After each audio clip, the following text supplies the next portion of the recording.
ધર્મના નામે ફરેબ અને બ્લેકમેલિંગનો ખેલ દેશભરમાં જોરશોરથી ચાલી રહ્યો છે।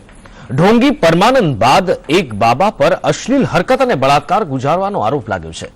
રાજસ્થાનના જયપુરના રહેવાસી એક મહિલા અને તેની દીકરીએ આ બાબા સામે બ્લેકમેલ અને યૌન શોષણનો કેસ નોંધાવ્યો છે। ત્યારે કોણ છે આ ઢોંગી જે સત્સંગ અને ભક્તિના નામ પર અય્યાશી કરી રહ્યો હતો? पहला नशीला बिस्किट खवड़ाव्या, माता पुत्रीना खेंच्या नग्न फोटाओ,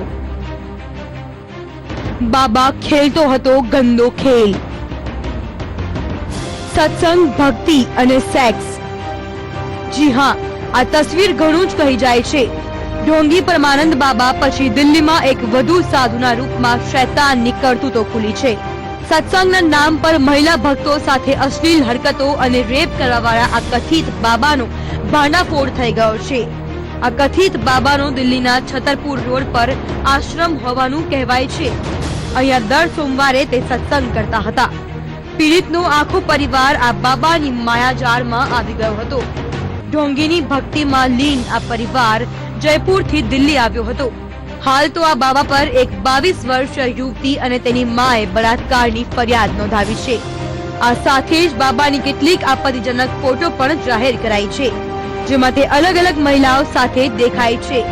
જુઓ આ તસવીર। તસવીરોમાં દેખાતો આ શખ્સ પોતાને સિદ્ધ પુરુષ ગણાવે છે। આનું નામ રજનીશ ગ્રોવર ઉર્ફે અશોક કુમાર છે। પીડિતાનું કહેવું છે કે તે સત્સંગ દરમિયાન ત્યાં જવાવાળા લોકો બાબાને ગુરુજી ભગવાન માને છે। એકવાર પરિવારની નવી દુકાનનું ઉદ્ઘાટન કરવા માટે ગ્રોવર જયપુર આવ્યો અને તેમના ઘરે જ રોકાયો હતો।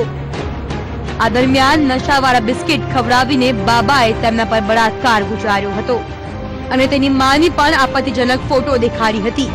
તેના પછી તો આ ઢોંગીએ યુવતીને આપત્તિજનક ફોટો લીક કરવાની ધમકી આપીને બ્લેકમેલ કરવા લાગ્યો। તેને યુવતીને પોતાના છતરપુર સ્થિત ફાર્મ પર બોલાવીને રેપ કર્યો હતો, પરંતુ યુવતીના હાથમાં બાબાનો મોબાઈલ આવી જતા યુવતીએ અનેક મહિલાઓના આપત્તિજનક ફોટો બેકઅપ ડિવાઇસમાં લઈ લીધા હતા।